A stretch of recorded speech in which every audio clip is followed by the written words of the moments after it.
ಉಚ್ಚಿಲದ ಶ್ರೀ ಮಹಾಲಕ್ಷ್ಮಿ ದೇವಸ್ಥಾನದಲ್ಲಿ ಅಕ್ಟೋಬರ್ 15ರಿಂದ 24ರವರೆಗೆ ನವರಾತ್ರಿ ಉತ್ಸವದೊಂದಿಗೆ ಉಚ್ಚಿಲ ದಸರಾ ಉತ್ಸವ 2023 ಆಚರಿಸಲು ದಕ್ಷಿಣ ಕನ್ನಡ ಮಗುವೀರ ಮಹಾಜನ ಸಂಘ ಕ್ಷೇತ್ರದ ಆಡಳಿತ ಸಮಿತಿ ಮತ್ತು ಭಕ್ತರ ಬಳಗ ನಿರ್ಧರಿಸಿದೆ ಎಂದು ಉತ್ಸವದ ರೂವಾರಿ ಡಾಕ್ಟರ್ ಜಿ ಶಂಕರ್ ಪತ್ರಿಕಾಗೋಷ್ಠಿಯಲ್ಲಿ ತಿಳಿಸಿದ್ದಾರೆ. ಪ್ರತಿದಿನ ಬೆಳಗ್ಗೆ ಚಂಡಿಕಾ ಹೋಮ, ಮಧ್ಯಾಹ್ನ ಅನ್ನ ಸಂತರ್ಪಣೆ, ಭಜನೆ, ಧಾರ್ಮಿಕ ಸಭೆ ನಡೆಯಲಿದ್ದು ರಾತ್ರಿ ಸಾಂಸ್ಕೃತಿಕ ಕಾರ್ಯಕ್ರಮ, ನವದುರ್ಗೆ ಹಾಗೂ ಶಾರದಾ ದೇವಿಗೆ ತ್ರಿಕಾಲ ಪೂಜೆ ನಡೆಯಲಿದೆ. ವಿಜಯದಶಮಿಯಂದು ಬೃಹತ್ ಶೋಭಾಯಾತ್ರೆ ಮೂಲಕ ದೇವಿ ಜಲಸ್ತಂಭನ ನಡೆಯಲಿದೆ. ಅಕ್ಟೋಬರ್ 15ರಂದು ಜಿಲ್ಲಾಧಿಕಾರಿ ವಿದ್ಯಾಕುಮಾರಿ ಉಚ್ಚಿಲ ದಸರಾಗೆ ಚಾಲನೆ ನೀಡಲಿದ್ದು, ಈ ಸಲದ ವಿಶೇಷವಾಗಿ ಅಂಬಾರಿ ಹೊತ್ತ ಆನೆಯ ಪ್ರತಿಕೃತಿ ಉತ್ಸವಕ್ಕೆ ವಿಶೇಷ ಮೆರುಗು ನೀಡಲಿದೆ. ಈ ಸಂದರ್ಭ ಪತ್ರಿಕಾಗೋಷ್ಠಿಯಲ್ಲಿ ಕ್ಷೇತ್ರಾಡಳಿತ ಮಂಡಳಿ ಅಧ್ಯಕ್ಷ ವಾಸುದೇವ್ ಸಾಲ್ಯ, ಜೀರ್ಣೋದ್ಧಾರ ಸಮಿತಿ ಅಧ್ಯಕ್ಷ ಗುಂಡು ಬಿ ಅಮೀನ್ ಮತ್ತಿತರರು ಉಪಸ್ಥಿತರಿದ್ದರು. ಮೀನಿನ ಒಂದು ಭೂತಾಯಿ ಅಂತ ಏನು ಮೀನಿದೆ ಅದನ್ನು ಸರ ಮಾಡಿ ನಮ್ಮ ನಾಡದೋಣಿಯವರು ಅರ್ಪಿಸಲಿಕ್ಕಿದ್ದಾರೆ. ಹಾಗೆ ಒಂದು ಬೆಳ್ಳಿಯ ತಂಬೂರಿಯನ್ನು ಆ ತಾಯಿಗೆ, ಶಾರದಾ ಮಾತೆಗೆ ಅರ್ಪಿಸಲಿಕ್ಕಿದ್ದಾರೆ. ಆ ನಿಟ್ಟಿನಲ್ಲಿ 15ನೇ ತಾರೀಕು ಮಾನ್ಯ ಜಿಲ್ಲಾಧಿಕಾರಿ ಶ್ರೀಮತಿ ವಿದ್ಯಾಕುಮಾರಿ ಅವರು ಅದನ್ನು ಶಾಸ್ತ್ರೋಕ್ತವಾಗಿ ಉದ್ಘಾಟನೆ ಮಾಡಲಿಕ್ಕಿದ್ದಾರೆ.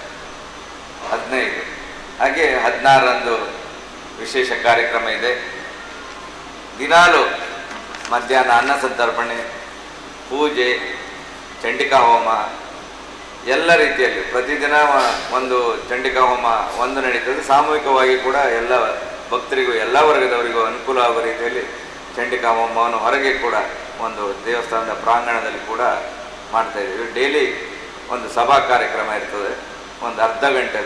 ನಾವು ಲಾಸ್ಟ್ ಟೈಮ್ ಕೂಡ ಭಾಳ ಅದಕ್ಕೆ ಮಹತ್ವ ಕೊಡಲಿಲ್ಲ. ಈ ಸಲ ಒಂದು ಅರ್ಧ ಗಂಟೆ ಒಂದು ಸಭಾ ಕಾರ್ಯಕ್ರಮ ಇರ್ತದೆ. ಆಮೇಲೆ ಸಾಂಸ್ಕೃತಿಕ ಕಾರ್ಯಕ್ರಮ, ಸಹಸ್ರ ಕುಂಕುಮಾರ್ಚನೆ, ಅದೊಂದು ನಮ್ಮ ಒಂದು ಒಳ್ಳೆಯ ಯೋಜನೆ, ಒಳ್ಳೆ ರೀತಿಯಲ್ಲಿ ಅದು ಬೆಳವಣಿಗೆ ಆಗಿದೆ. ಆ ತಾಯಿಯ ಆಶೀರ್ವಾದ ಕೂಡ ಇದೆ.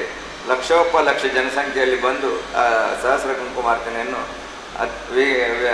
ವಿಶೇಷ ದೇವಸ್ಥಾನದ ಎದುರಿನಲ್ಲಿ ಕ್ರಾಸ್ ಆಗಿ ಅಲ್ಲಿಂದ ಕಾಪು ಕೊಪ್ಪಲಂಗಡಿಯ ಮುಖಾಂತರ ಕಾಪು ದೀಪಸ್ತಂಭದ ಹತ್ತಿರ ಸಮುದ್ರದಲ್ಲಿ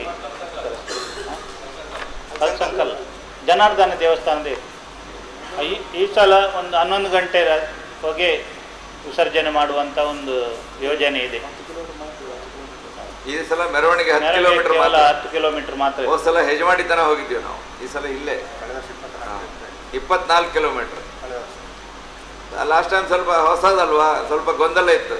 ಕಾಲ್ನಡಿಗೆ ಮಾಡ್ತೀವಿ, ಕಾಲ್ನಡಿಗೆಯಲ್ಲೇ ಹೋಗೋದು, ಭಜನಾ ತಂಡ, ಕುಣಿತ ಭಜನೆ ಎಲ್ಲ ಇದೆ ಈ ಸಲ.